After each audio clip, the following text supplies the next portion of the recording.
Labor Day is 3 days away. Have you given any thought to what project you'll be a part of this year? If you haven't quite made up your mind just yet, call or visit your local parish council office for a list of projects. You're tuned in to Jamaica Magazine. I'm Adrian Atkinson.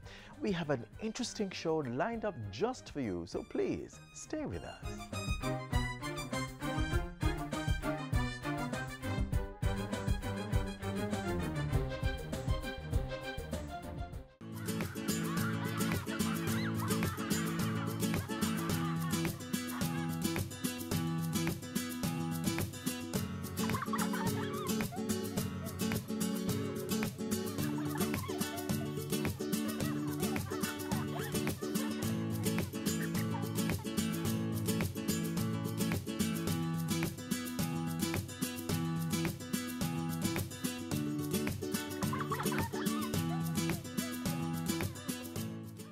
Government is serious about building resilience while securing the country's future through agriculture and industry.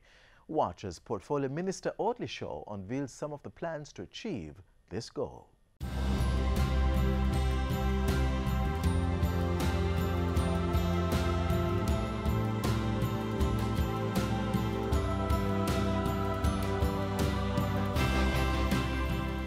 The Ministry of Industry, Commerce and Agriculture represents the main productive sectors of the economy, contributing 33% to gross domestic product.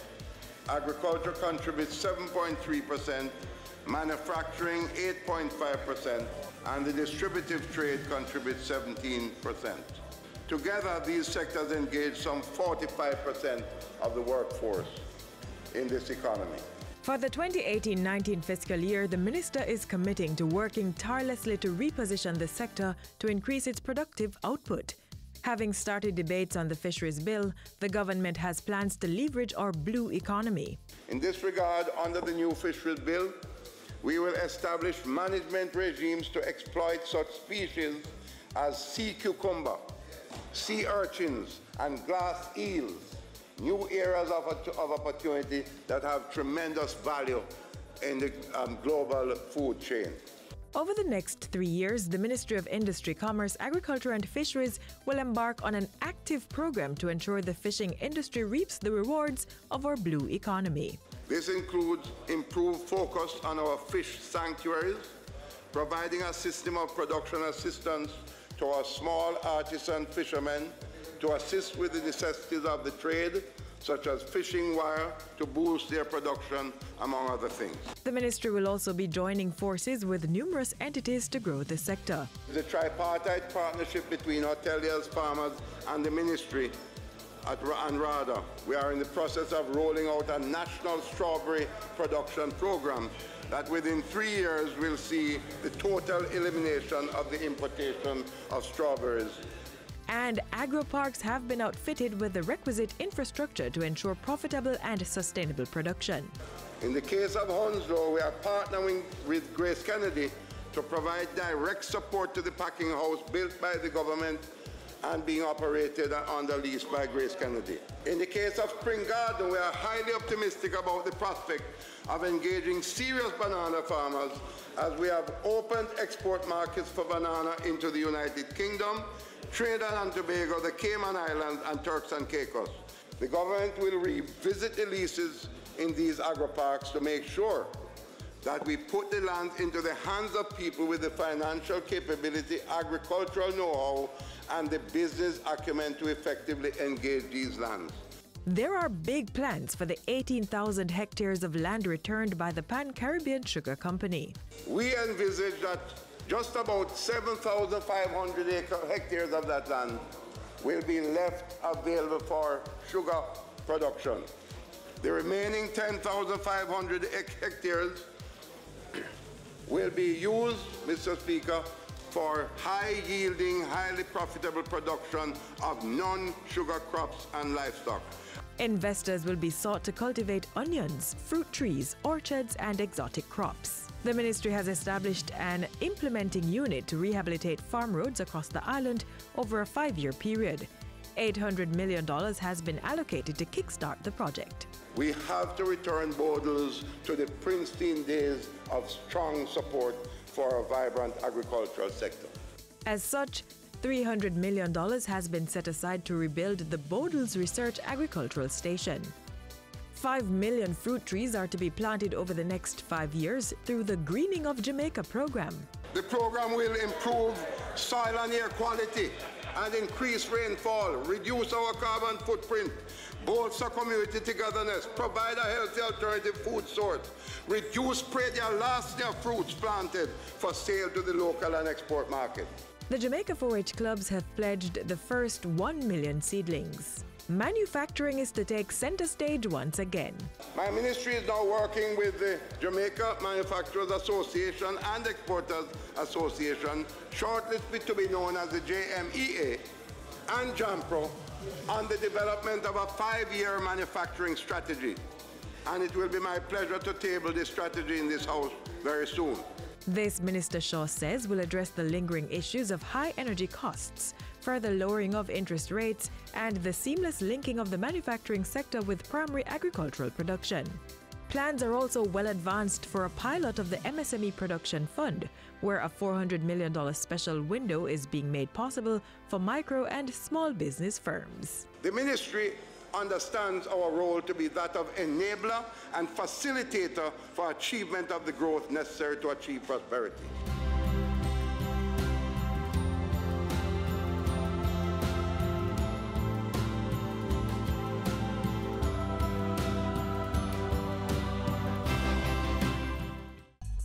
This Labor Day, May 23, let's join hands and hearts in harmony to make Jamaica a better place for all of we. Ramp it up. Help build ramps in our schools and health centers to make them more accessible. Fix it up, clean up, repair, and beautify our schools and health centers. Register your projects now at dis.gov.jm or email laborday@mcges.gov.jm. Call 978-7654 for details. Labor Day 2018. Ramp it up, fix it up. Our schools, our health centers, our responsibility. Fix it up, you know.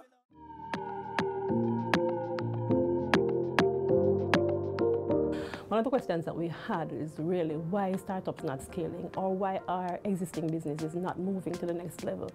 And we thought we'd solve that problem with a program that focused on really building the capacity of entrepreneurs to help them to be able to access the available funding, to be able to attract investors, to be able to help them to enter new markets, whether those be local or global, and to increase the power of their connectivity, you know, the network.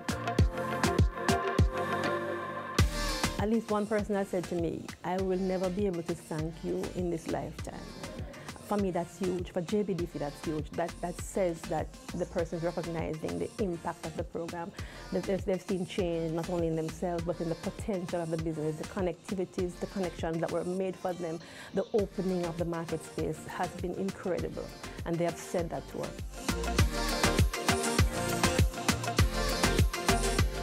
The Newtown Bakery Limited has actually been around for the last 50 years. It was owned by George Chai, and my husband and I bought the business in 2009.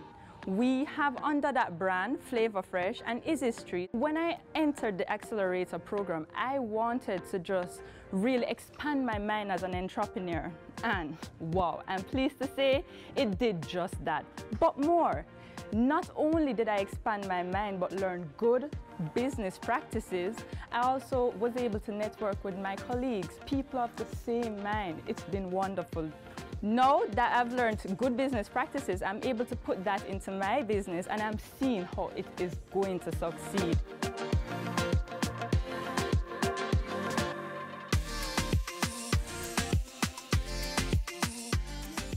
Earth Essence JA is a manufacturer of all-natural hair care products. So when I say all-natural, I mean the ingredients that make up our products are from earth. The program has actually taken me from a place of not knowing where to knowing exactly where, what, and how I'm going to be able to get there.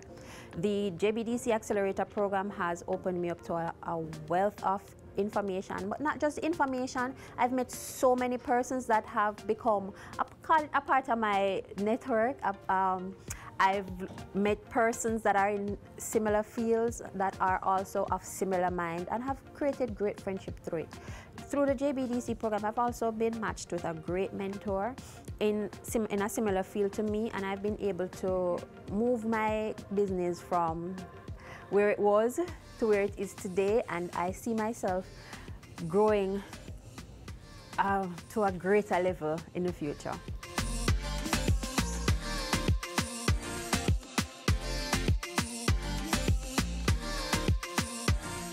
We are the producers of eco-friendly handcrafted jewelry and home decor items.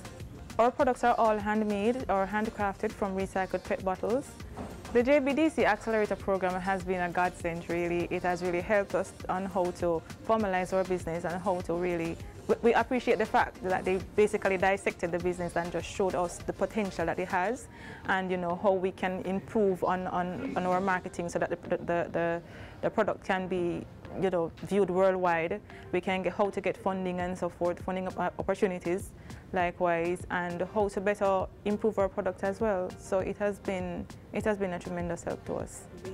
In the next 2 to 5 years, based on the fact that we are now operating as a sole trader, we see ourselves as a small company and listing on the junior stock exchange for one. And we want to be known, by then we should be known as the household name for eco-friendly jewelry and accessories and home decor items. We are a full-service culinary enterprise focusing on premium products. Some of the things that we produce are a condiment line to include pesto, salad dressings, and some dry rubs. Based on my experience with the JBDC Accelerator program, I see my business growing exponentially within the next couple of years, where we're going to be doing more training and development of professionals, as well as production and manufacturing for both the local market and for our export market.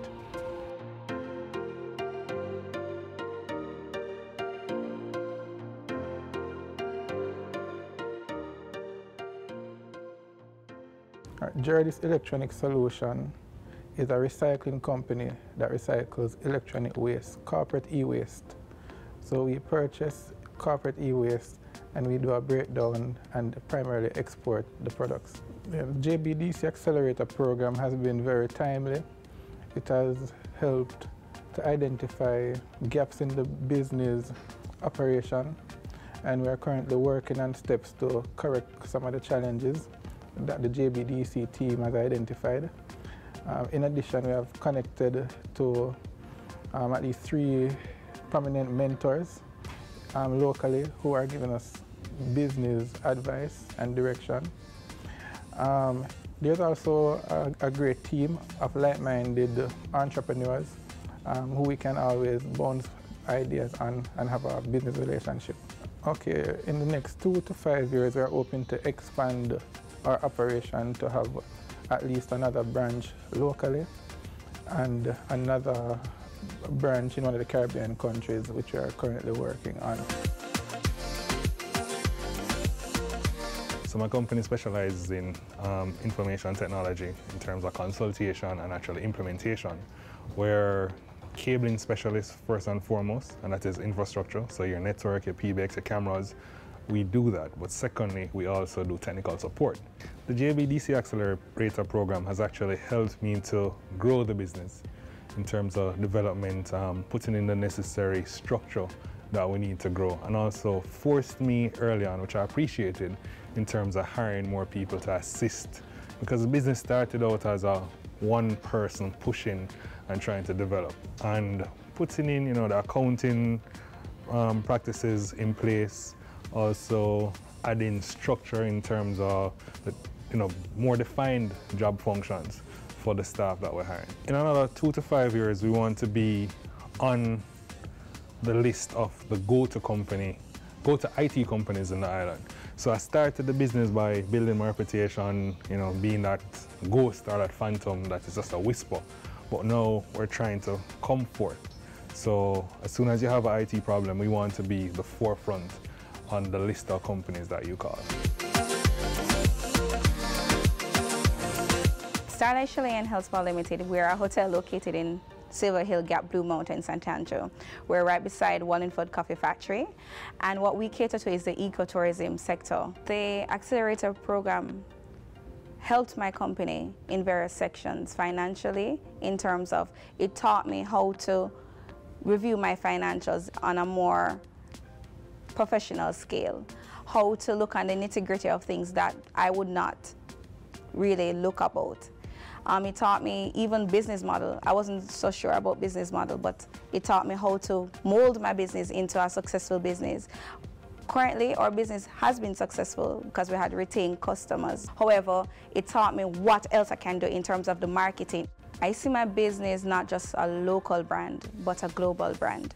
And based on this program, it taught me so much, and it opens you to the varieties what the world has to offer in terms of knowledge. Every day you're supposed to learn. And with this program, I learned so much. I would recommend any company to join this program, as it will teach you to not think on a small level, but on a worldwide level.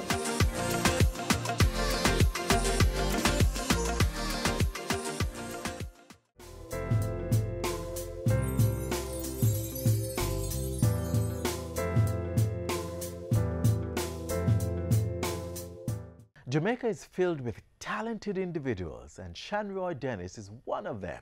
This week we'll turn our spotlight on one of Jamaica's future engineers. My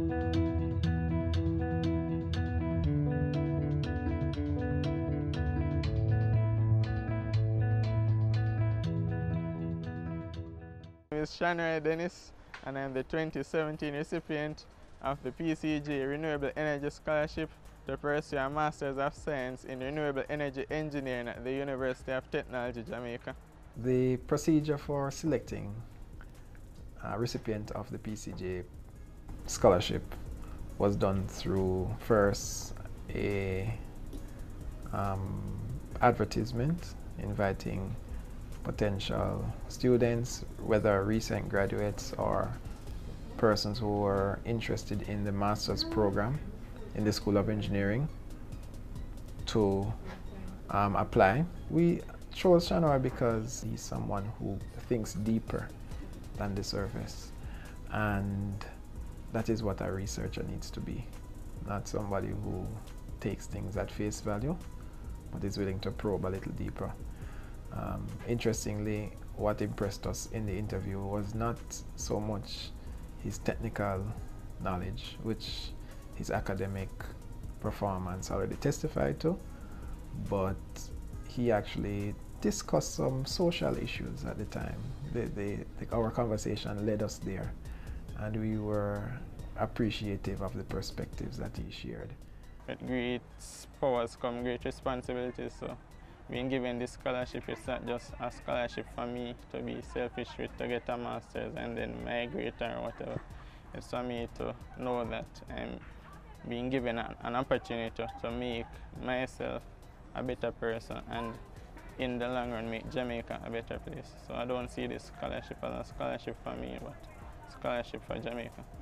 My goal or my dream is to see the social gap in Jamaica being reduced, to see everyone living more equal life, to see everyone being able to afford what they want, and in a sense to help Jamaica develop from third world status. In this field, renewable energy engineering, you need an expert in the field of renewable energy. It's a growing field, it's a relatively new field. After completing my master's, I'll be able to add further research, first of all, that other persons can work, and I'll also be able to do applied research and actually have end products resulting from these research. Many people will look at me and probably pass judgment. They see a dark Rasta boy over there, so they say it doesn't have anything positive to offer to society, but that's not necessarily the case. Like, what I can tell you about me is that Shanroy Dennis is a humble, reserved, outgoing person, enjoys watching and playing sports, having discussions on various topics from politics and history to physics, technology. So I consider myself a versatile person. I love sports. I was involved in sports from primary school. I remember when I had GSAT, my father wanted me to focus on my studies. While he was going to primary, I was checking his book, I always do. And I realized that on Wednesdays, there were no work done in his book. So he came home, and I said, I said, well, I'm not in your school on Wednesday, dear. He said, yes, Daddy. I said, I'm not seeing no work in your book on Wednesdays. I said, because him go play football for his school. So I said, it's not right. I loved football, so while he would be thinking I'm at class, I'm out playing football. And he didn't know until until a match that I played in featured on TV in which I scored 2 goals. so when I went to him, he was like, so since when you play football or whatever, I think we had this talk earlier. It's very important to know that you're living your life to the best that you can and you're not wasting it. So that's one of the driving factors behind me being so involved, because if I find something interesting, I'm going to do it.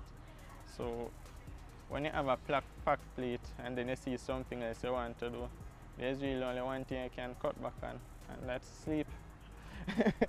And that's sleep. So if you have to reduce the hours you spend sleeping to do something you enjoy, I think it's worth it. I've taught Shanoy from his first year at UTech, and taught him about 3, 4 modules. When I observed him, he wasn't always working though, but he was never stupid with his free time. He rested and he did recreation in a healthy way, in a productive way, and he was a rounded person. So that's important. Just be rounded and be productive with all your time, not just academically. So you see, I'm just here doing what I need to do, and I'm more focused on what I need to get done than the fact that I am actually a scholar.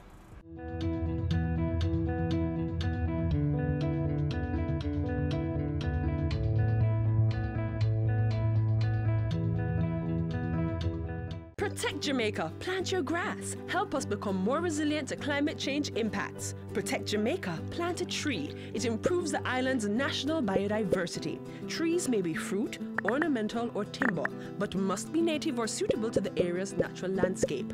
Join the Jamaica Million Tree Campaign and help to plant 1 million trees by June 30, 2019. This is a call to action by the National Environment and Planning Agency. Drones are the latest technology for capturing aerial pictures and videos. But before you take to the skies, get updated on the do's and don'ts of operating drones.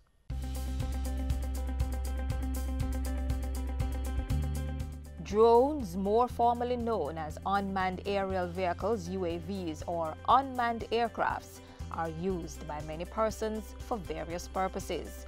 In recent years, there has been an increase in drone ownership and use in Jamaica, prompting strict regulations by the authorities.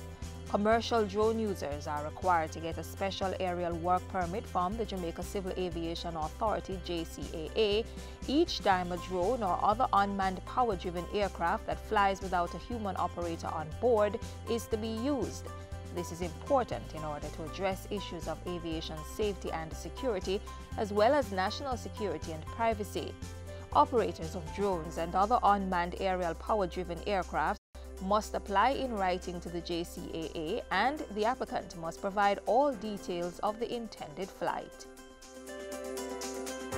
The Jamaica Civil Aviation Authority mandates that drone users must not fly these devices at a height exceeding 400 feet or 122 meters above ground level.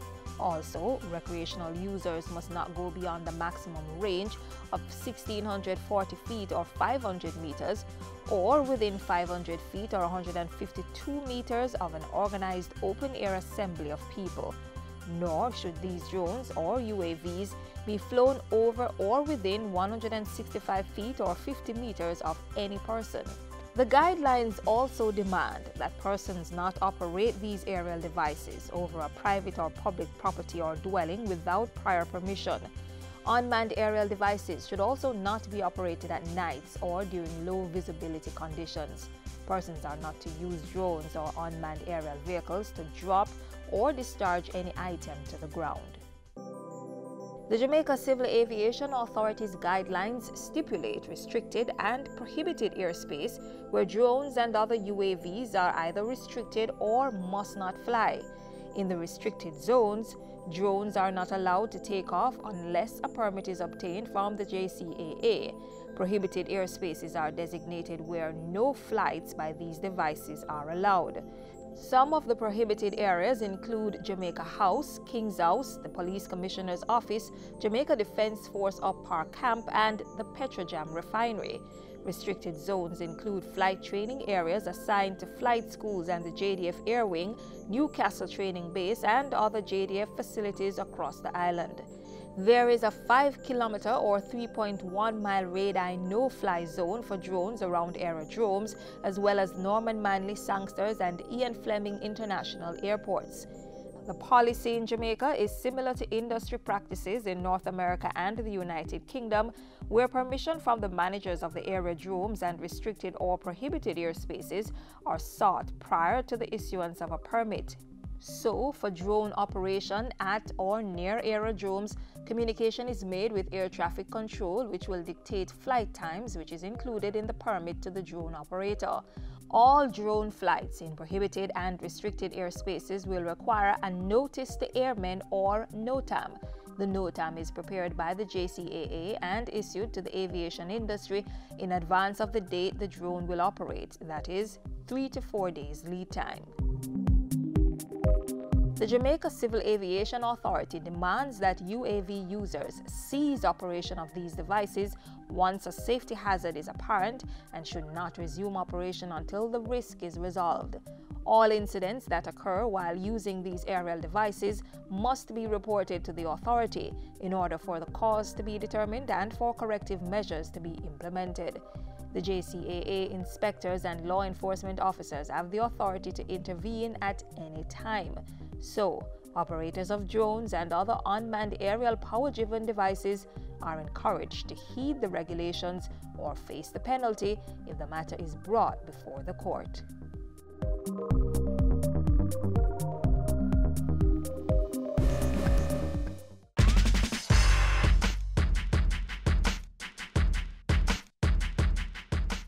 Do you know how your child uses the internet? Have you checked to see what they post on social media? Are they being harassed, or are they harassing other users? These are some pressing questions that are answered by the Office of the Children's Advocate's Be Social, Be Smart campaign. Get your copy by visiting the OCA's office at 72 Harbour Street in downtown Kingston, or call them at 876-948-1293 or 876-967-3225. Remember, our children's future is ours to safeguard if we are to achieve the goal of making Jamaica the place of choice to live, work, raise families, and do business.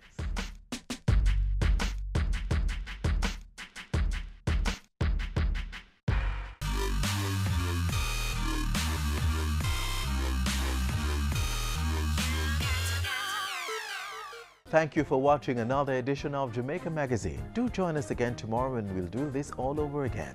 Send your feedback to jamaicamagazine@jis.gov.jm and follow us on our social media pages. Download our app on your Apple and Android devices, and you may also visit our website jis.gov.jm for more information. On behalf of the entire production crew, I'm Adrian Atkinson. Thanks for watching.